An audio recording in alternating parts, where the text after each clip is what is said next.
Welcome to today's video. In this video, we're going to see how you can live stream the camera of a Raspberry Pi in local network. In this particular solution, you don't need any special application to access the footage. You just need a browser and you can access it not only from your phone, from any device and multiple devices at the same time just by accessing one URL. To build this solution, we're going to write a simple Flask application in Python. In the hardware, we are using Raspberry Pi 4 2GB model. For cost cutting, you can also use Raspberry Pi Zero. Camera module is really cheap, it is only of $3, so you can make this whole project in just $20. I'm going to explain the solution architecture of this project and the entire code. And at the end, I'll also run the code live. So please stay tuned and keep watching till the end. Let's get started. In my previous video, I explained how you can configure a Raspberry Pi from the entire scratch. If you still not watch that video, the link is in the description below or in the cards. Please do watch it. If you like my video, please subscribe the channel and hit the bell icon. Now let's start with the hardware configuration. You just need a Raspberry Pi camera. Here I'm using a 5 megapixel one which is attached to the Raspberry Pi board using that ribbon cable. Nothing else, no special other hardware is required, just this. If you want better quality video, then you can also consider costly camera modules which are also available for Raspberry Pi. Now let's see the architecture diagram of this particular solution. We have a Raspberry Pi and a camera is attached to it. This camera will continuously take footage of an object which is in front of this. Like in our case, this is a baby. It will continuously capture images and send it to the Python application.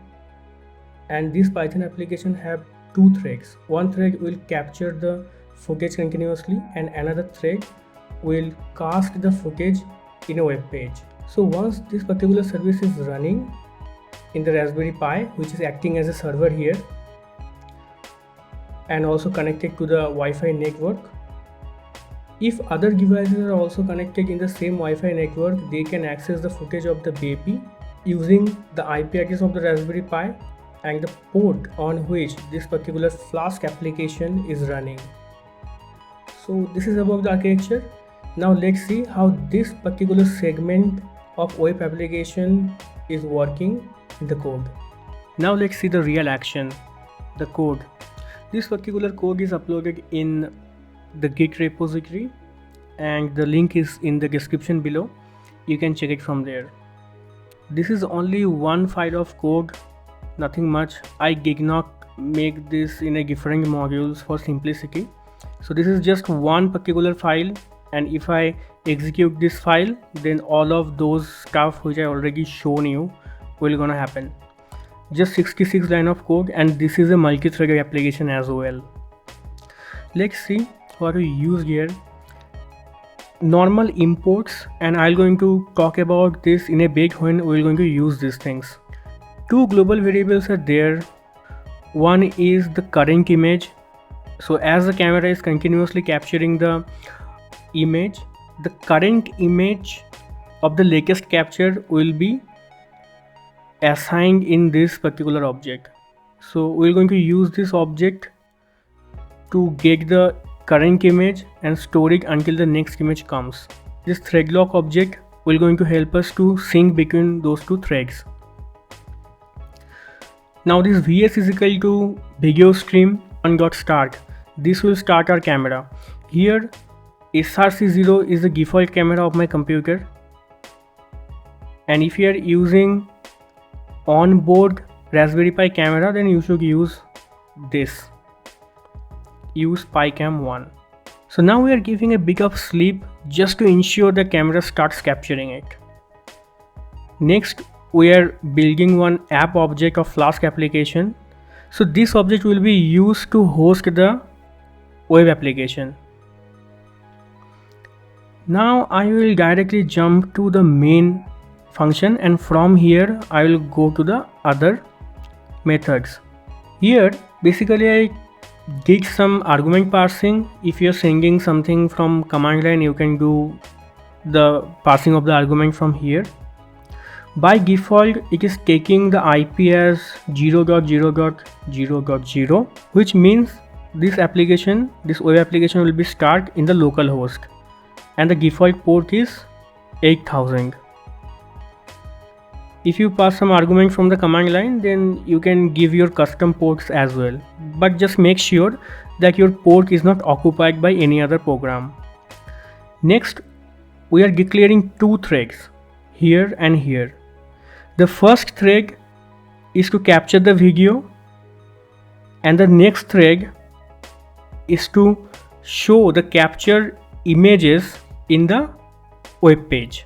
Now let's talk about the video captured thread.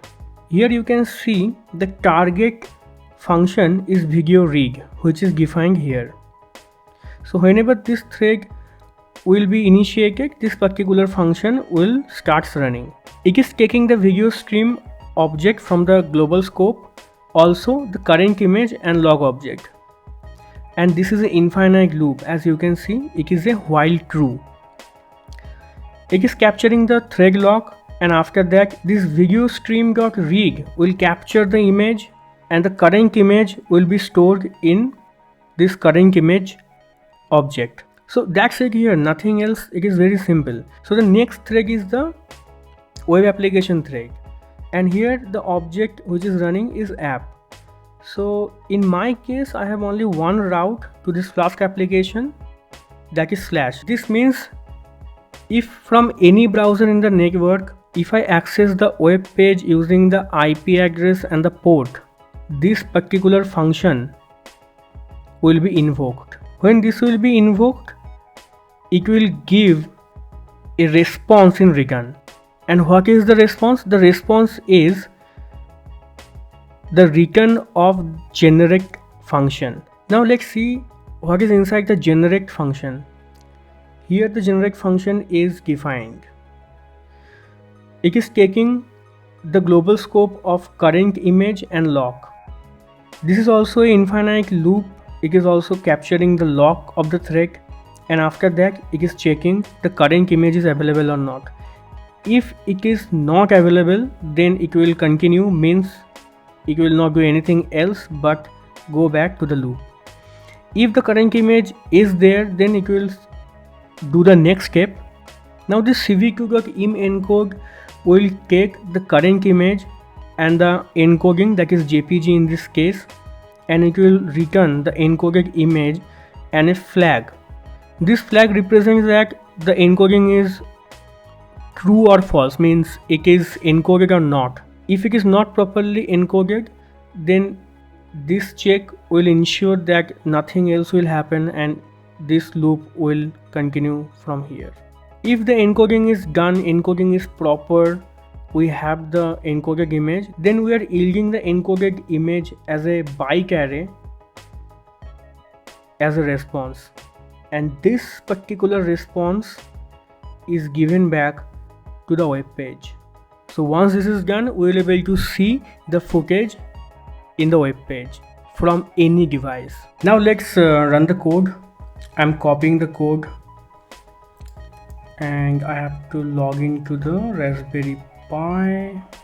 Once you log in, just create any file, like here I am doing it app.py.